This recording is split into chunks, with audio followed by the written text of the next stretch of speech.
ஜியாகிரஃபியில் population density and distribution, மக்கள் தொகை அடர்த்தி மற்றும் பரவல்.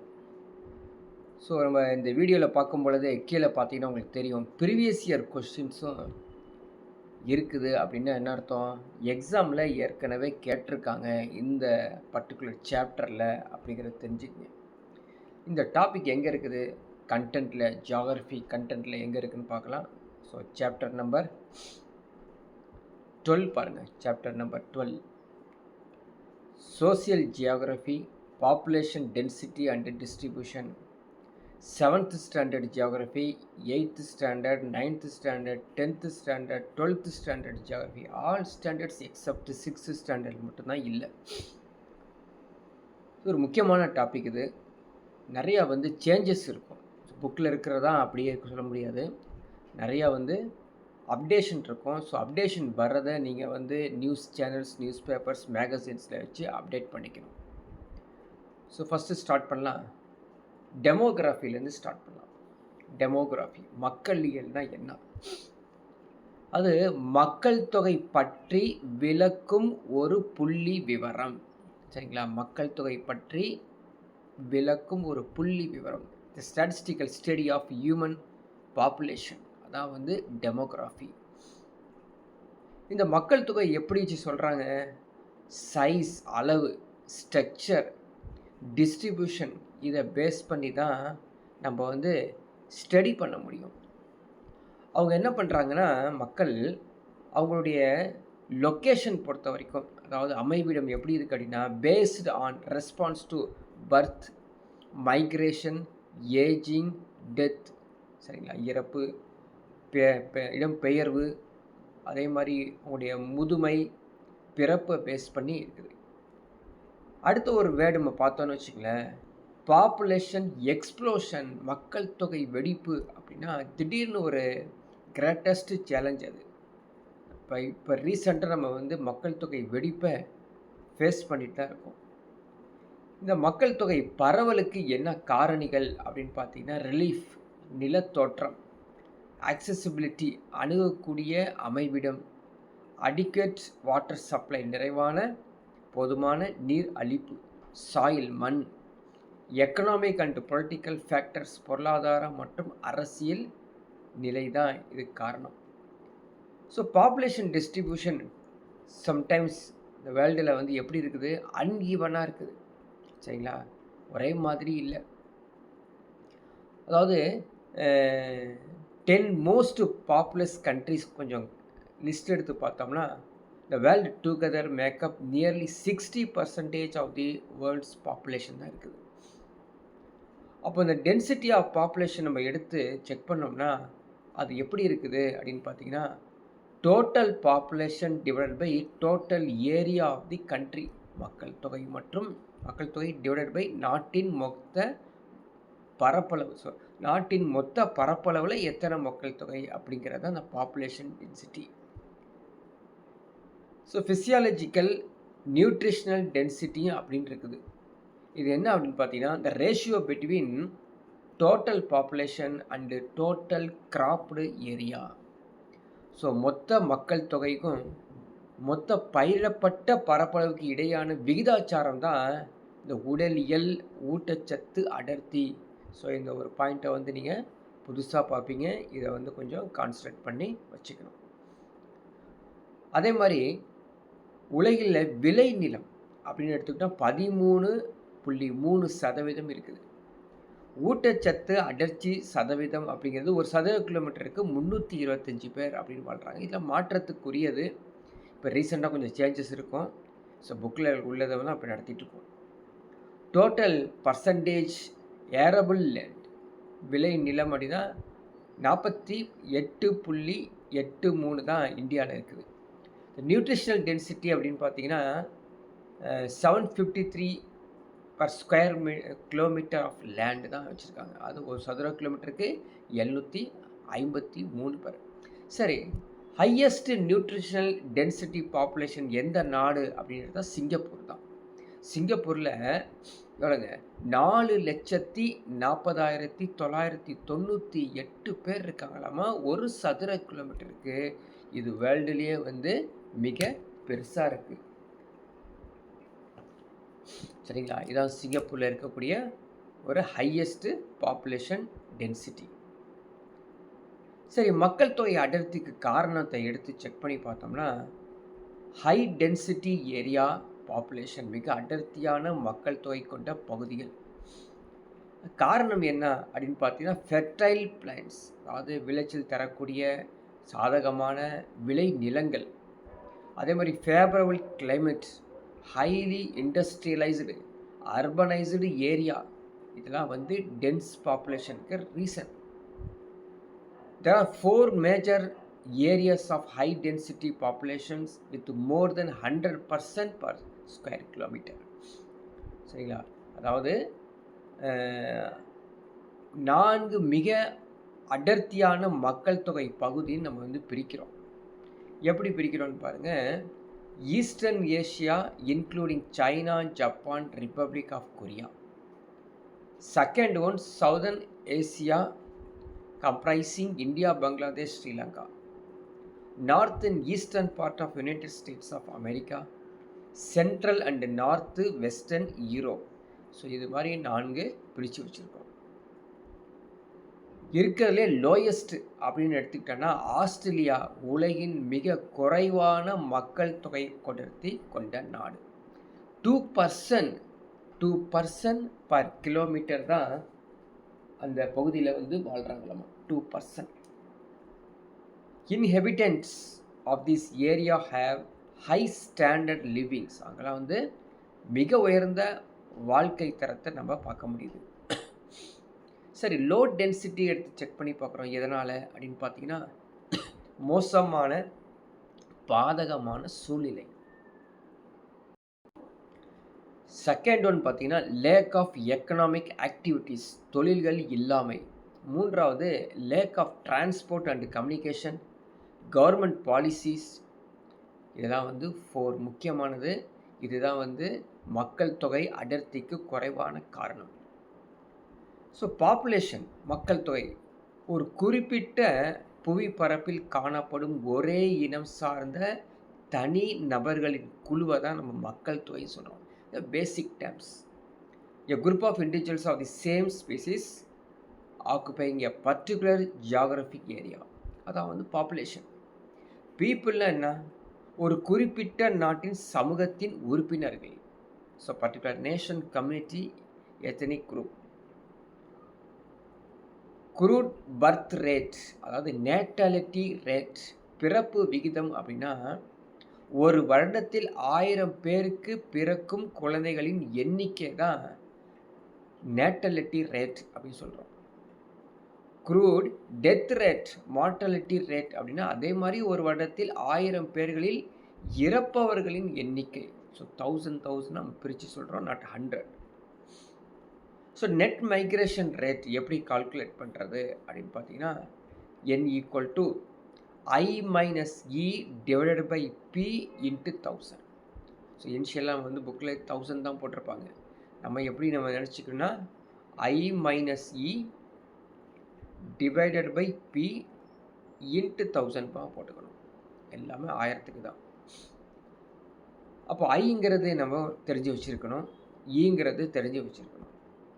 ஸோ என்கிறது ஜென்ரலி நெட் மைக்ரேஷன் ரேட், ஈங்கிறது number of people migrating out of the country, exit ஆகிறாங்களே அது மாதிரி. ஐங்கிறது number of people immigrating into the country. So நாட்டுக்குள்ளே வர்றது, நாட்டுக்கு வெளியே போகிறது.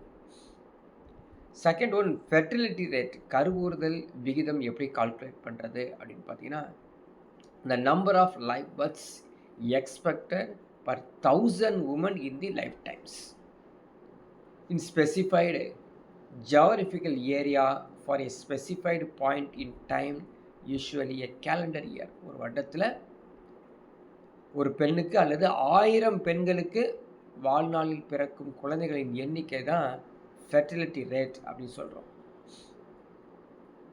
Niger has the highest fertility rate 6.49, while Singapore has the lowest fertility rate in 0.83. அப்போது இந்த ஹையஸ்ட்டும் லோயஸ்ட்டு எல்லாமே நம்ம வந்து நோட் பண்ணி வச்சுக்கணும். ஜென்ரலி ஜியாகிரஃபினாலே ஹையஸ்ட்டு லோயஸ்ட்டு நோட் பண்ணி வச்சுக்கணும். ஸோ டிபெண்டன்சி ரேஷியோ அப்படி எடுத்துக்கிட்டோன்னா the number of dependents in a population divided by the number of working age people. இது ஒரு ரேஷியோ தான். சார்ந்து இருப்போரின் எண்ணிக்கை எப்படி பார்க்குறது அப்படின்னா, வருமானம் ஈட்டுவோரின் எண்ணிக்கை வகுக்க கணக்கீடு செய்யும் பொழுது வயது கிடைப்பது சார்பு நிலை விகிதம். ஸோ ஜென்ரலி ஒரு டிவிஷன் தெரிஞ்சுக்குது. இந்த கால்குலேஷன் பேஸ் பண்ணி நம்ம என்ன பண்ணலாம் அப்படின்னு பார்த்தீங்கன்னா, the groups those aged under 15 with those over 65 years as dependents. சரிங்களா? 15 வயது கீழேயும் 60 வயது மேலேயும் இருக்கிறவர்கள் வந்து டிபெண்ட்டாக இருக்காங்களாமா. 15 to 65 years the working age பாப்புலேஷனாக இருக்கலாமா. மக்கள் தொகை வளர்ச்சி விகிதம் தான் growth rate. அது எப்படி கால்குலேட் பண்ணுறது அப்படின்னு பார்த்தீங்கன்னா, CBR minus CDR divided by 1000 போட்டுக்கணுமா. சரிங்களா? அப்போது CBR minus CDR plus R minus நிகர இடற்பயிற்சி விகிதம் டிவைடட் பை 1000. ஒரு சர்வே எடுத்து பார்க்குறாங்க. South Sudan is the highest population growth 3.83 in 2017. So கிட்டத்தட்ட வந்து 10 இயர்ஸ் ஆயிடுச்சு. சென்சஸ்ஸு 2011 எடுத்தது தான். இப்போ 2027 சென்சஸ் எடுக்க போகிறாங்கன்னு சொல்கிறாங்க. எடுத்ததுக்கப்புறம் தான் ஓரளவுக்கு நமக்கு வந்து எல்லாமே தெரியும். இருந்தாலும் நிறைய மேகசின்ஸ் எடுத்து நீங்கள் படிக்கும் பொழுது இந்த க்ரோத் ரேட்லாம் வந்து சேஞ்சஸ் இருக்கிறத நீங்கள் நோட் பண்ணி படிச்சுக்கணும். புக்கில் இருக்கிறது நடத்திட்டுருக்குறோம். ரேட் ஆஃப் நேச்சுரல் இன்க்ரீஸ் அப்படிங்கிறது CBR minus CDR, no migration.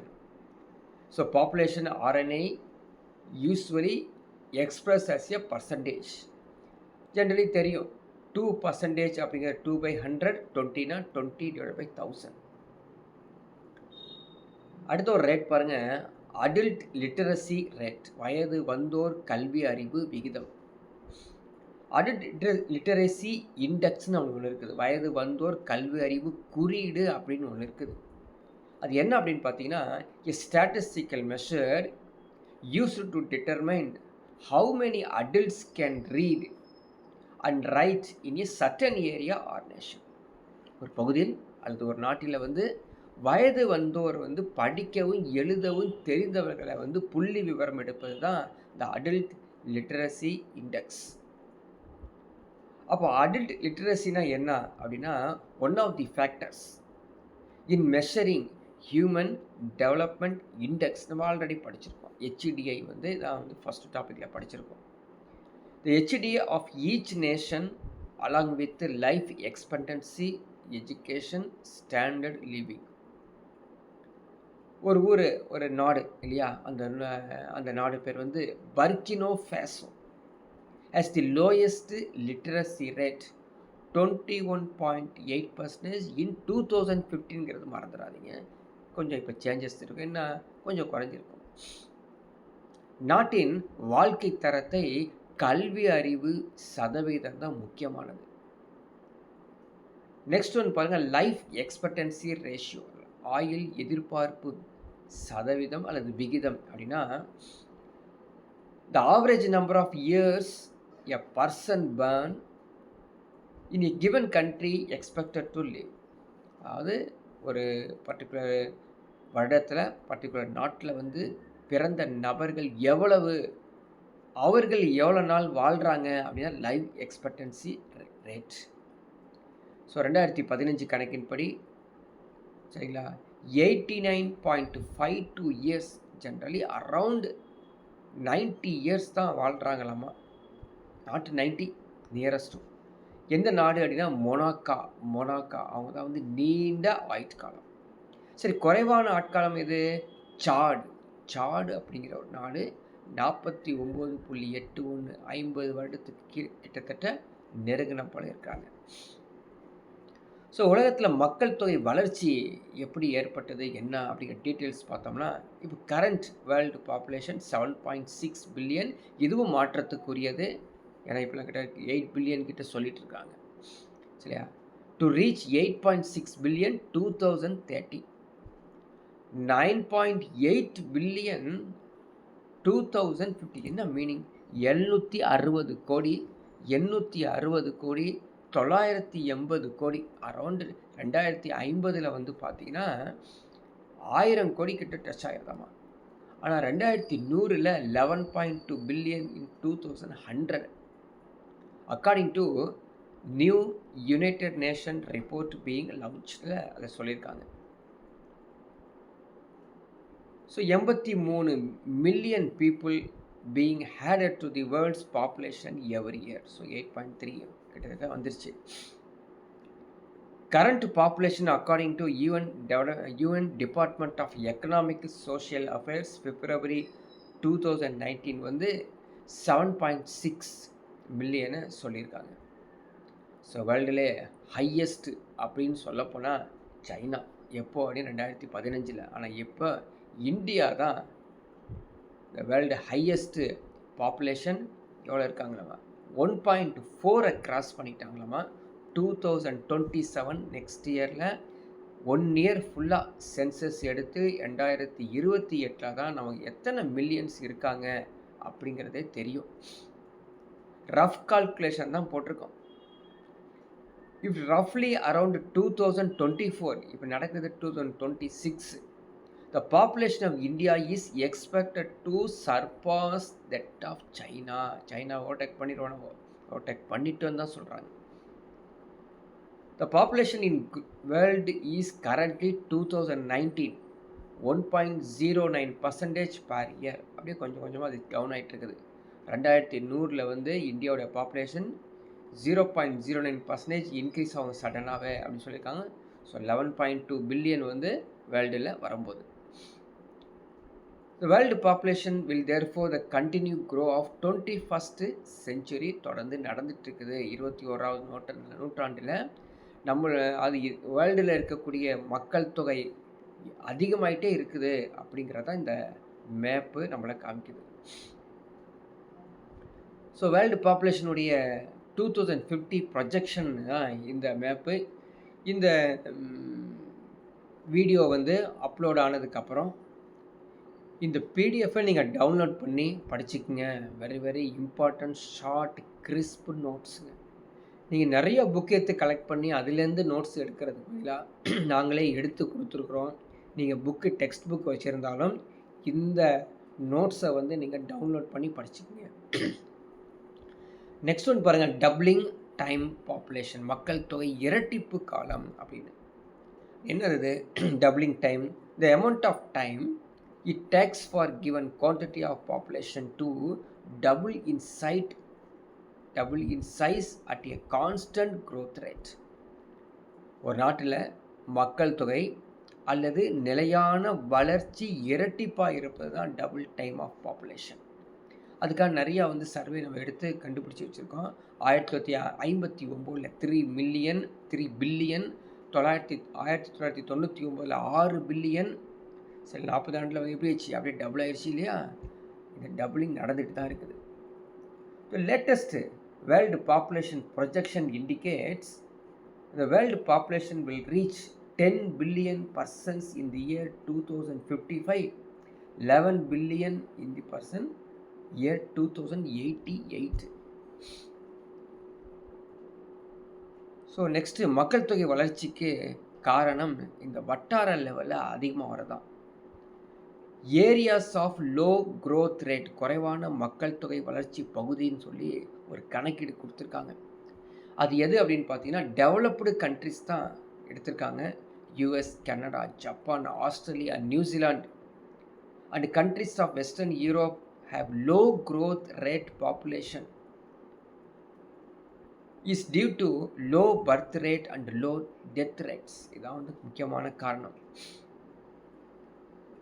Areas of moderate growth rate அப்படின்னு எடுத்துக்கிட்டோம்னா developing countries like Pakistan, Afghanistan, Brazil Bolivia, Mongolia, Indonesia and many other Africa and South American countries. அடுத்தது பாருங்க, areas of high growth rate எந்தெந்த countries வராங்கன்னா, Mexico, Iran, Colombia, Venezuela, Peru, Libya, Algeria, Sudan, Kenya and Kuwait. So பாப்புலேஷனுடைய concept அப்படின்னு எடுத்துக்கிட்டோன்னா, over population, அதாவது ஒரு இடத்துல அதிகமாக பாப்புலேஷன் காணப்படுவது. இன்னொரு பக்கம் அண்டர் பாப்புலேஷன், எவ்வளோ தான் இருக்கணும் அப்படிங்கிற ஒரு கணக்கு இருக்குது, அதை விட குறைவாக இருக்குது. ஆப்டிமம் பாப்புலேஷன் அப்படிங்கிறது அங்கே இருக்கக்கூடிய வளங்கள், அவைலபிள் ரிசோர்ஸ் இருக்குது பார்த்தீங்களா, அதை பேஸ் பண்ணி மக்கள் தொகை வாழ்கிறது. ஸோ இது ஒரு தகவல் குறிப்பு ஒன்று கொடுத்துருப்பாங்க, நீங்கள் பார்த்துக்கலாம். என்ன சொல்லியிருக்காங்க, கத்தாரில் 100 பெண்களுக்கு 315 ஆண்கள் இருக்காங்களாமா. இது 2019 கணக்கின்படி.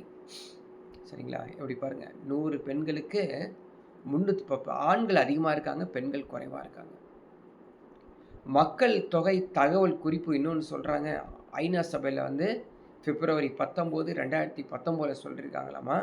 இந்தியாவுடைய மக்கள் தொகை 1.36. இது 17.4% உலகத்தில் இருக்குது, 2வது நாடு. ஆனால் இது வந்து தகவல் 2019. இன்றைக்கி ஒரு 2026 கணக்கு எடுத்திங்கன்னா கண்டிப்பாக இந்தியா தான் முதல்ல வரும். நெக்ஸ்ட் ஒன் பாருங்கள், the composition of population includes sex ratio, literacy ratio, age pyramids. அப்போ செக்ஸ் ரேஷியோ எடுத்துக்கிட்டோம் அப்படின்னு எப்படி கால்குலேட் பண்ணுறதுன்னா, ஜென்ரலி செக்ஸ் ரேஷியோ சொல்லும்போது இப்போ ஒன்று கொடுத்துருக்கான் பாருங்கள், 933 அப்படின்னு அர்த்தம். 1000க்கு 933. What is 1000? 1000 மேல்ஸ்க்கு 933 ஃபீமேல்ஸ். அப்போ நம்ம வந்து ஒரு பாலின விகிதத்தை சொல்லணும் அப்படின்னா ஜென்ரலி ஒரே ஒரு ஃபிகர் தான் சொல்லுவாங்க. பாலின விகிதம் இந்தியாவில் 933 அப்படின்னு சொன்னாங்கன்னா என்ன மீனிங்? அது 933 பெண்கள் உள்ளனர் அப்படின்னு அர்த்தம். எப்படி அது? 1000 ஆண்களுக்கு 1000 ஆண்களுக்கு. ஸோ 1000 ஆண்களுக்கு 1000 பெண்கள் இருக்கிற மாதிரி 1000 ஆண்களுக்கு 933 பெண்கள் தான் இருக்காங்க. அந்த ஒரு கணக்குப்படி Kerala has the highest sex ratio, 1084 females, followed by Puducherry 1037 females. அப்போ லோயஸ்ட் தெரிஞ்சுதானே ஆகணும். ஸோ லோயஸ்ட் போகிறதுக்கு முன்னாடி தமிழ்நாடுடைய நிலைமை என்ன அப்படின்னு பார்த்தீங்கன்னா 996 ஃபீமேல்ஸ் தான் இருக்காங்க. அதே மாதிரி லிட்ரஸி ரேட் அப்படின்னு எடுத்துக்கிட்டிங்கன்னா 74.04% எங்கே இருக்காங்க? இந்தியாவில் இருக்காங்க. கேரளா தான் ஹையஸ்ட் எகைன் லிட்ரஸி ரேட்டில் 93.91. Bihar is a least literacy rate in India 63.82. So வளரவே இல்லை. ஏஜ் செக்ஸ் பிரமிடு அப்படின்னு எடுத்துக்கிட்டோன்னா அதை பேஸ் பண்ணி எக்ஸ்பென்சிவ், கன்ஸ்ட்ரக்டிவ், ஸ்டேஷ்னரி. சரிங்களா, அந்த பிரமிடு வந்து நமக்கு பாலின வயது பிரமிடுகள் 3 வகையாக காணப்படுதாமா. ஸோ எப்படின்னு பார்த்தேன், எக்ஸ்பென்சிவ் விரிவாக்க பிரமிடு, கன்ஸ்ட்ரக்டிவ் கட்டுப்படான பிரமிடு, ஸ்டேஷ்னரி நிலையான பிரமிடு அப்படின்னு. ஸோ எக்ஸ்பென்சிவில் பார்க்கலாம், இந்த ஏஜ் பிரமிடில் விரிவாக்கம் நடந்துக்கிட்டே இருக்குது. இந்த பிரமிடில் மக்கள் தொகை இளம் வயது குழுவினர் அதிக சதவீதத்தில் காணப்படுறாங்களாமா.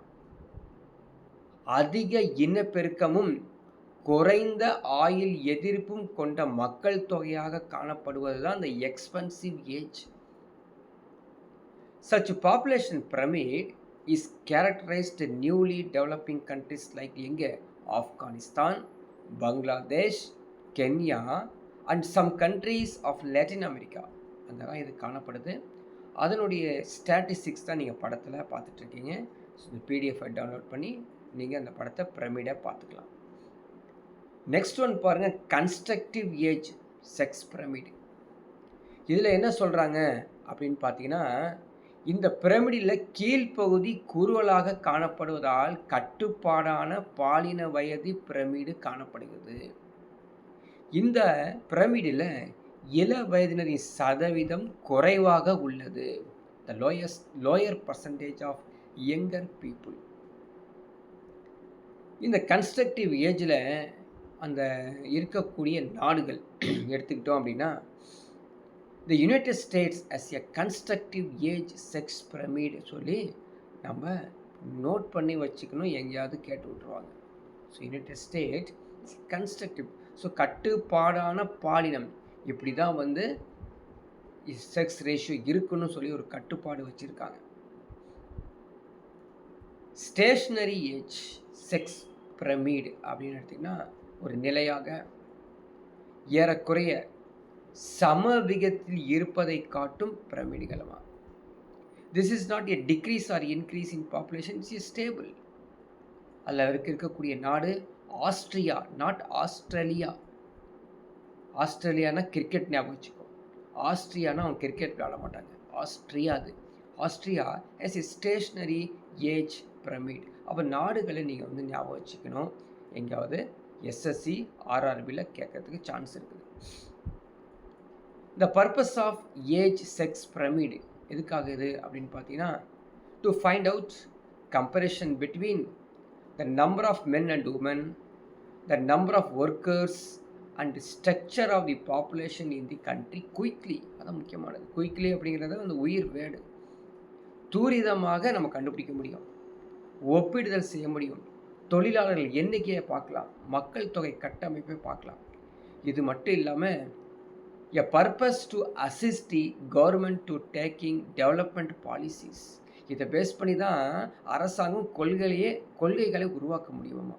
அதனால தான் இந்த சென்செக்ஸ் எடுக்கிறோம்ல, இந்த சென்சஸ் விட நம்ம என்ன சொல்லுதுங்க, சர்வே எடுக்கிறோம் இல்லையா, இந்த சென்சஸ், அந்த சென்சஸ் வெரி வெரி இம்பார்ட்டண்ட். அது இருந்தால் தான் நம்ம ப்ரொஜெக்ஷனே பண்ண முடியும். ஏன் ஈவன் ஃபெமினிலேருந்து காப்பாற்ற முடியும். ஃபெமின்ஸ் இல்லையா, அதாவது பஞ்சத்துலேருந்து நாட்டில் வந்து பஞ்சத்துலேருந்து காப்பாற்றுறதுக்கே இந்த மக்கள் தொகை கணக்கெடுப்பு மிகவும் முக்கியமானது. அது இருந்தால் தான் நம்ம ப்ரொஜெக்ஷன் போடுவோம், எவ்வளோ வந்து ஃபுட் கிராப்ஸ் நம்மளுக்கு தேவைப்படுது அப்படின்னு சொல்லி. ஓகே, நெக்ஸ்ட் ஒன் மைக்ரேஷன், இடம்பெயர்தல். People, the movement of people from one place to other இல்லையா, அதான் migration.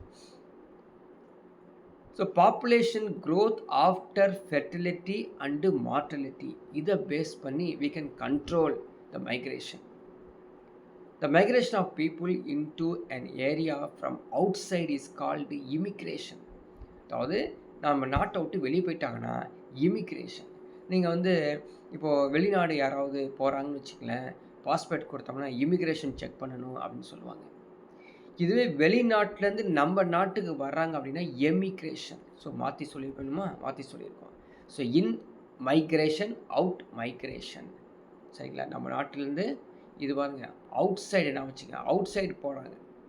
So migration of people into an area from outside. So இடம்பெயர்தலே வந்து கரெக்டாக நீங்கள் ஞாபகம் வச்சுக்கணும், சரிங்களா. The migration of people into an area from outside. அப்போ நம்ம நாட்டுக்குள்ளே உள்ள வராங்கன்னா இம்மிக்ரேஷன் பார்க்கணும், வெளிநாட்டுக்கு போகிறோம் அப்படின்னா எமிக்ரேஷன் பார்க்கணும். அவுட் ரெண்டுக்கும் ஞாபகம் வச்சுக்கோ, இந்த டிஃப்ரென்ஸும் தெரிஞ்சு வச்சுக்கணும். மெக்சிகோ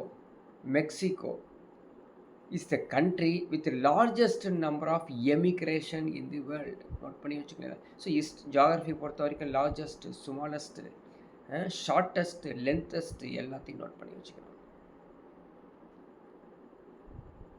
அது பாருங்க, brain drain related to educationally specific selective migration. அறிவு புல பயிற்சிக்காக தான் நிறைய பேர் கல்வி சார்ந்து வெளியே போயிட்டுருக்காங்க.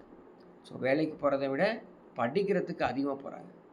Some countries are losing the most educated segment of their population.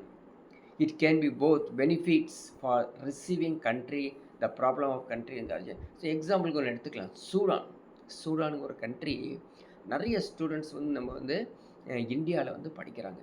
காரணம் என்னன்னு கேட்டிங்கன்னா, அங்கே வந்து அந்த ஊரில் நீங்கள் படித்து பாஸ் ஆகிறது அவ்வளோ கஷ்டமாகும். அதே மாதிரி எஜுகேஷன் பாலிசி ஸ்ட்ராங்காக இருக்கும். பாஸே ஆக முடியாது, டிகிரி எடுக்க முடியாது. உடனே நம்ம என்ன பண்ணுறோம், வெளிநாட்டில் போய் டிகிரி எடுத்துகிட்டு நாங்கள் டிகிரி படிச்சிட்டோம் அப்படின்னு சொல்லிடலாம். சரி, what are the impacts of over population? Depletion of natural resource, இயற்கை வளம் தீர்ந்து போயிடுது. ஆக்சிலேட்டட் ஹேபிட்டட் லாஸ், அதிகரித்து வரும் வாழிட இழப்பு. Amplified climate change and global warming. So இந்த பாயிண்ட் இருக்குது பார்த்தீங்களா, இம்பேக்ட்ஸு, இதை நீங்கள் மனப்பாடம் பண்ணி வச்சுக்கணும். ஸோ இதுலேருந்து கொஷின்ஸ் கேட்பாங்க. The loss of biodiversity, decrease fresh water, lower life expectancy and diminishing quality of life, rise in unemployment, crime rate and violence. இந்த ரீசனுக்காக தான் மக்கள் தொகை குறைச்சி வருது.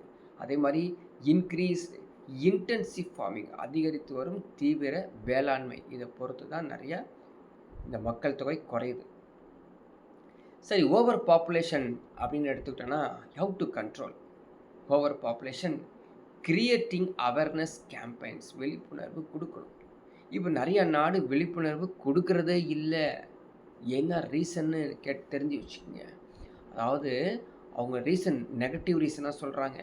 ஸோ ஃபஸ்ட்டு வேர்ல்டு வார் முடிஞ்சிருச்சு, செகண்டு வேர்ல்டு வார் முடிஞ்சிச்சு, we are expecting third world war. So இந்த தேர்டு வேர்ல்டு வாருக்கு நமக்கு என்ன தேவை? மக்கள் தொகை தேவை. ஸோ மக்கள் தொகை இருந்தால் தானே அந்த மக்களை கூட்டு போய் ஆர்மியில் வச்சு சண்டை போட முடியும். சரிங்களா? அப்போ மக்கள் தொகை குறைஞ்சிருச்சு அப்படின்னா யாரை வச்சு சண்டை போடுவீங்க? அதனால் நிறைய பேர் விழிப்புணர்வு கொடுக்கறதில்ல. ஈவன் சைனா ப்ரொடக்ஷன் இன்க்ரீஸ் பண்ண சொல்கிறான். ரஷ்யா இன்னும் ப்ரொடக்ஷன் இன்க்ரீஸ் பண்ணுங்கன்னு சொல்கிறான். இப்போ ரீசெண்டாக நம்மளுக்கு பார்த்து ஒரு சர்வேல கிடச்சிருக்குது. பக்கத்தில் இருக்கக்கூடிய மாநிலம், எந்த மாநிலம் அது? ஆந்திர பிரதேஷ். அந்த மாநிலத்தில் என்ன சொல்கிறாங்க, 3வது குழந்தை நீங்கள் பிறக்க வைத்தால் நாங்கள் மானியம் கொடுக்குறாங்களாம். 3வது குழந்தை பிறந்தால் மானியம் உண்டு. ஒரு காலத்தில் ஒரு குழந்தைக்கு மேலே வேண்டான்னு சொன்னது இன்றைக்கி மாறுது. Promotion of adopting child, aiming are single child families. அது இல்லாமல் நேஷ்னல் செக்யூரிட்டி இஷ்யூஸ், இதான் தேசிய பாதுகாப்பு பிரச்சனை. சேஞ்சிங் சோஷியல் நார்ம்ஸ், சமூக நெறிமுறைகளில் மாற்றம்.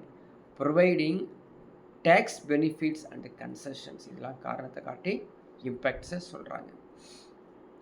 ஸோ இது ஒரு கம்பேரிட்டிவ் சார்ட் இருக்குது. இந்த சார்ட்டை நீங்கள் டவுன்லோட் பண்ணி படித்து வச்சு, இப்போ சொன்னது தான் கம்பேரிஷன் சார்ட் வச்சு சொல்லியிருக்காங்க. சில இயற்கை காரணிகளால் மக்கள் தொகை அடர்த்தி, மக்கள் தொகை குறைவை பேஸ் பண்ணி சார்ட்டு கொடுத்துருக்காங்க. அதே மாதிரி human factors, economic factors, social factors எல்லாமே கொடுத்துருக்காங்க. இந்த பிடிஎஃப்பை நீங்கள் டவுன்லோட் பண்ணிக்கணும். ஓகேவா? எல்லாம் ஃபுல் டேட்டாவாக இருக்கும். ஸோ நெக்ஸ்ட் ஒன் பார்க்கலாங்க. இந்த India the first census was carried out இந்த இயர் 1872. எக்ஸாம்பிள் ஆல்ரெடி கேட்டு வச்சுருக்கான், படித்து வச்சுக்கோ.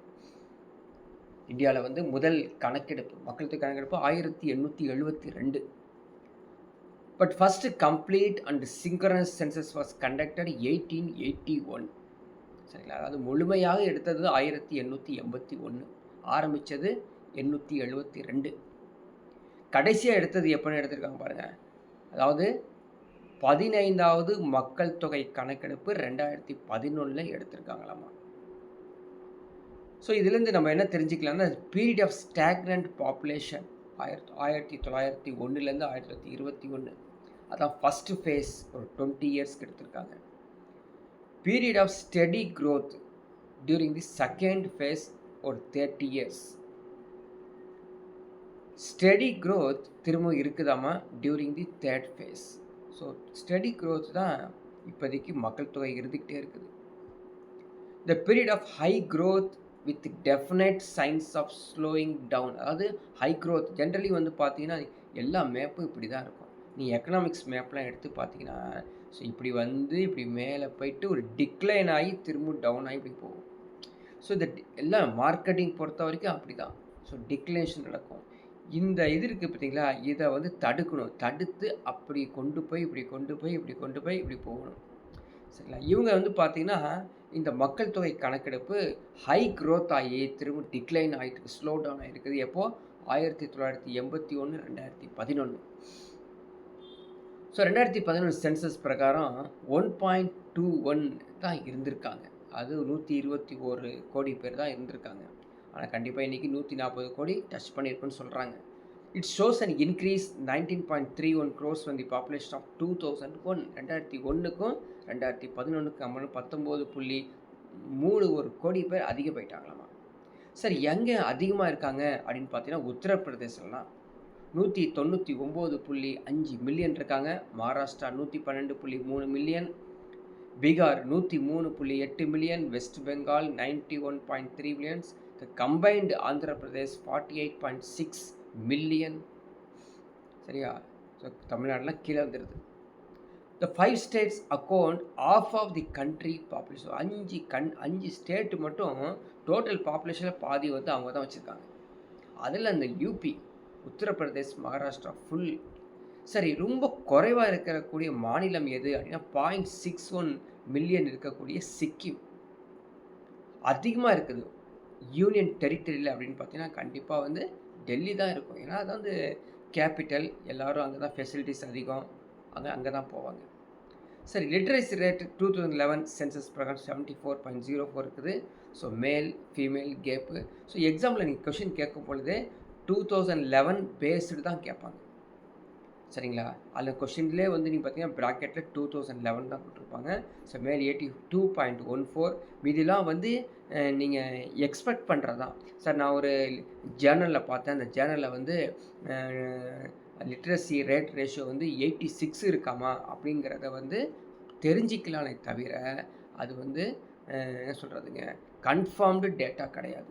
நீங்கள் சென்சஸ் எடுத்து கிளியராக அதை வந்து ஒர்க் பண்ணி சொல்லி கொடுக்குறது தான் கரெக்டானது. இப்போதைக்கு இது நோட் பண்ணிங்க. ஃபீமேல் 65.46, ஜிஏபி வந்து 16.68, கேரளா 93.21, செகண்ட் வந்து லட்சத்தீப் 92.28, லோயஸ்ட் லிட்ரஸி வந்து பீகார் 63.82. ஸோ இதுவே வந்து சார்ட்டில் கொடுத்துருக்காங்க. சார்ட்லேயே நீங்கள் வந்து கோத்ரூ பண்ணிக்கோங்க.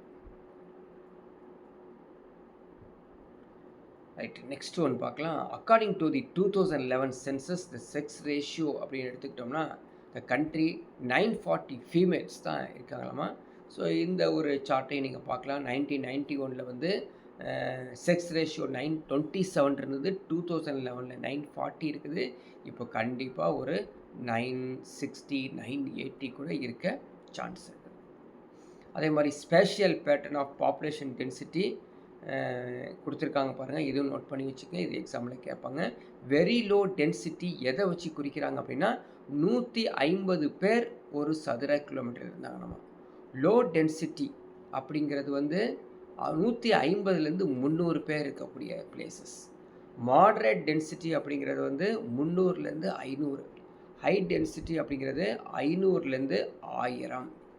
வெரி ஹைங்கிறது 1000க்கு மேலே. ஸோ எந்தெந்த மாநிலம் அப்படிங்கிறத வந்து இங்கே கொடுத்துருக்காங்க. நீங்கள் வந்து கோத்ரூ பண்ணிக்கணும். அதில் தமிழ்நாடு பாருங்கள். ஸோ 555 தமிழ்நாடு வந்து 555ல் இருக்குது அப்படின்னு படித்து வச்சுக்கோங்க. ஸோ அதே மாதிரி ஃபிகர்ஸ், எல்லா ஃபிகர்ஸு ஸ்டாட்டிஸ்டிக்ஸ் எல்லாமே இதில் அதிகம் வந்து வரும். நீங்கள் கொஞ்சம் இந்த பிடிஎஃப் டவுன்லோட் பண்ணி படித்து வச்சுக்கணும்.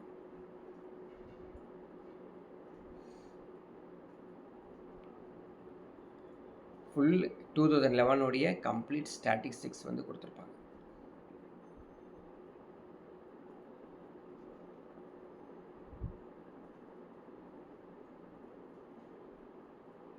தமிழ்நாடு லிட்ரஸி ரேட்டு, அதோடைய ஸ்டாட்டிஸ்டிக்ஸு வந்துடும். இப்போ நம்ம எங்கே வந்திருக்கோம் தெரியுதா? ப்ரீவியஸ் இயர் கொஷின்ஸில் வந்திருக்கோம். So previous year questions very very important.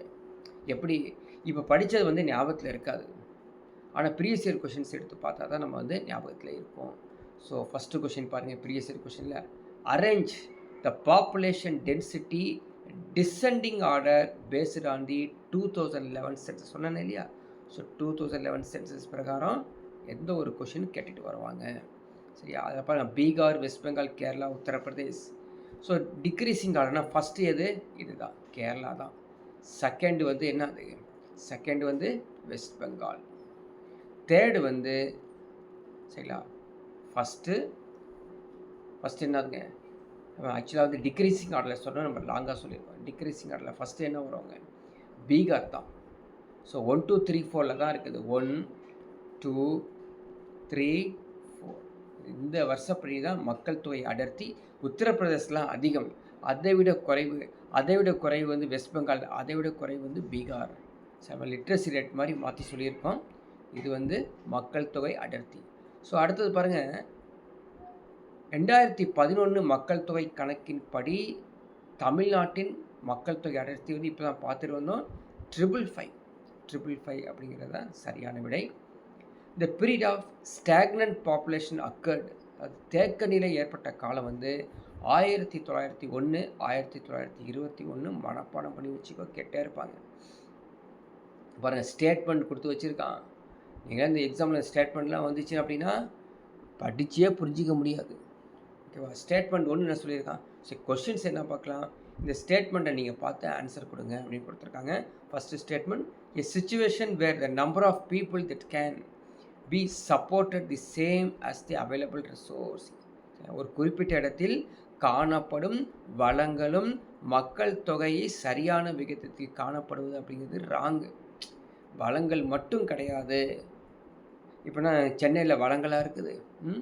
ரெண்டாவது எடுத்துக்கங்க, குறிப்பிட்ட இடத்தில் காணப்படும் வளங்களை விட மக்கள் தொகை மிகுதியாக காணப்படும், இதுவும் ராங். ஒரு குறிப்பிட்ட இடத்தில் காணப்படும் வளங்களை விட மக்கள் தொகை குறைந்திருக்கிறது அப்படிங்கிறது சரியான விடை. அப்போது மூன்றாவது வாக்கியம் மட்டும்தான் சரி. அடுத்த ஒரு கேள்வி கீழே கொடுக்கப்பட்டுள்ள இந்தியாவில் அதிக மக்கள் தொகை அடர்த்தி கொண்ட மாநிலம் எங்க, பீகார் அப்படின்னா வச்சு. Most populous state of India, அதிக மக்கள் தொகை கொண்ட இந்திய மாநிலம் அப்படின்னா பாருங்க, பாப்புலேஷன் டென்சிட்டி வேறு, பாப்புலேஷனுங்கிறது வேறு. பாப்புலேஷன் இருக்கக்கூடிய மாநிலம் வந்து உத்தரப்பிரதேஷ், பாப்புலேஷன் டென்சிட்டி அப்படிங்கிறது பீகார். ரெண்டுக்கும் வித்தியாசம் இருக்குது, கன்ஃபியூஸ் ஆகிடக்கூடாது. ஸோ அடுத்த ஒரு ஸ்டேட்மெண்ட் கொடுத்துருக்காங்க, the major issue highlighted by census 2011 is that there are around 50 lakhs less children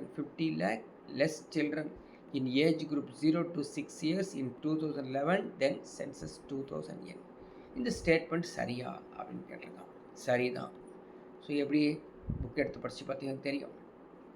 second, the population growth rate between 2001 to 2011 is lower than that of the population growth 1991. கண்டிப்பாக இதுவும் சரிதான்.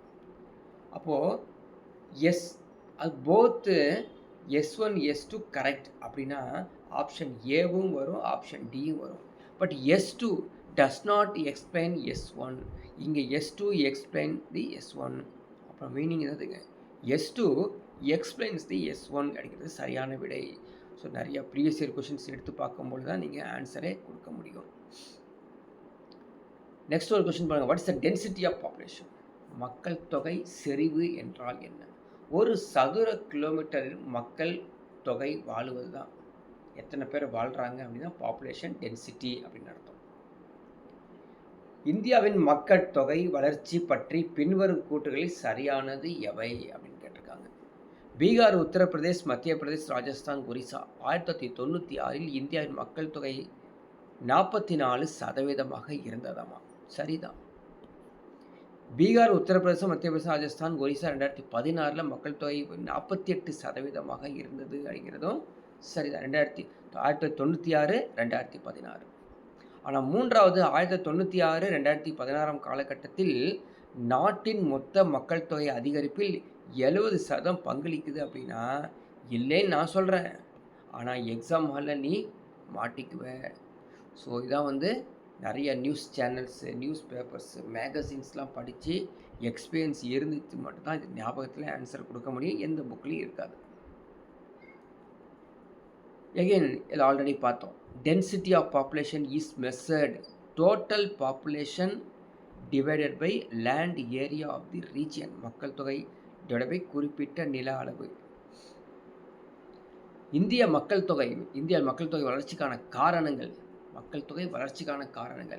இறப்பு விகிதம் குறைகிறதா, குறைந்த கல்வி அறிவா, காலந்தாழ்ந்த திருமணமா அப்படின்னு கேட்குறாங்க. இது கிடையாது. 1 மற்றும் 2 தான் சரியான விடை. எக்ஸாம்ல கேட்ட கொஷின். ஜென்ரலா கேட்டிருக்கான் பாருங்க. Consider the following statement. BMARU states high population. BMARU states low population. Literacy ratio is high BMARU. Per capita income is high BMRU state. Bihar அது மாதிரி சொல்லக்கூடிய ஒரு ஸ்டேட். ஆன்சர் பார்த்தீங்கன்னா எது கரெக்டுன்னு கேட்குறான். ரொம்ப கஷ்டம்தான் இல்லையா? பிமரு மாநிலங்கள் அதிக மக்கள் தொகை கொண்ட சரி, அது மட்டும் தான் அதிக மக்கள் தொகை. அப்போ அதிக மக்கள் தொகை அது கொண்டுள்ளன்னு நீங்கள் ஒத்துக்கிட்டீங்கன்னா இது இல்லைன்னு தானே அர்த்தம். லிட்ரஸி அதிக மக்கள் தொகை இருந்தால் லிட்ரஸி ரேட்லாம் இருக்காது. பேர் கேபிட்டா இன்கமும் இருக்காது. மக்கள் தொகை அதிகமாக இருந்தால் இது எல்லாமே குறைவாக தான் இருக்கும். நெக்ஸ்ட் கொஸ்டின் பாருங்கள். Birth rate indicates the number of live births occurring during per year. So 1000 இல்லையா, 1000 பேர்த்துக்கு தான் நம்ம கணக்கே எடுப்போம். 1000 பேர்த்துக்கு எத்தனை பேர் பாருங்கள், எத்தனை கொஷின்ஸ் கேட்டிருக்கான். According to census 2011 the union territory has lowest density of population. இது அந்தமான் நிக்கோபர் தான். டையூ, டாமன், லட்சத்தீப், தாதர், நாகர் ஹவேலிலாம் கிடையாது. The birth rate is estimated in terms of, மறந்துடாத எதுங்க, 1000 not 100, not 1 lakh. But 10 years கிடையாது, per year, ஒரு வருஷத்துக்கு அப்படிங்கிறது சரியான விடை. So 4th statement is correct. So next பாருங்கள், காரணங்கள், கூற்று காரணம் கேட்டாங்க. வளர்ந்த நாடுகள் குறைவான மக்கள் தொகை வளர்ச்சியை கொண்டு உள்ளது அப்படிங்கிறது சரிதான். Developed countries. ஆப்பிரிக்கா நாடுகள் அதிகமான மக்கள் தொகை வளர்ச்சியை கொண்டு உள்ளது. சரிங்களா? இது ரெண்டுமே சரிதான். அப்போ ரெண்டுமே சரின்னு எடுத்துக்கிட்டா ஃபஸ்ட் ஆப்ஷன் செகண்ட் ஆப்ஷன் வரதான் வரும். இந்த காரணம் அந்த கூற்று விளக்குதானா? இல்லை, விளக்கவில்லை. அது வேற நாடு பற்றி சொல்லுது, இது வேற நாடு பற்றி சொல்லுது, விளக்கவில்லை. அதனால தான் option B is the right answer. இந்தியாவில் அதிக மற்றும் குறைந்த மக்கள் அடர்த்தி கொண்ட யூனியன் பிரதேசம் சொல்கிறாங்க. ஸோ அதிகமாக இருக்கக்கூடியது புதுடெல்லி, குறைவாக இருக்கக்கூடிய அந்தமான் நிக்கோபர். ஸோ இதோட டாபிக் முடிஞ்சிருச்சு. நீங்கள் புக் எடுத்து படிச்சுக்கங்க. நெக்ஸ்ட் ஒரு டாப்பிக்கில் மீண்டும் சந்திப்போம்.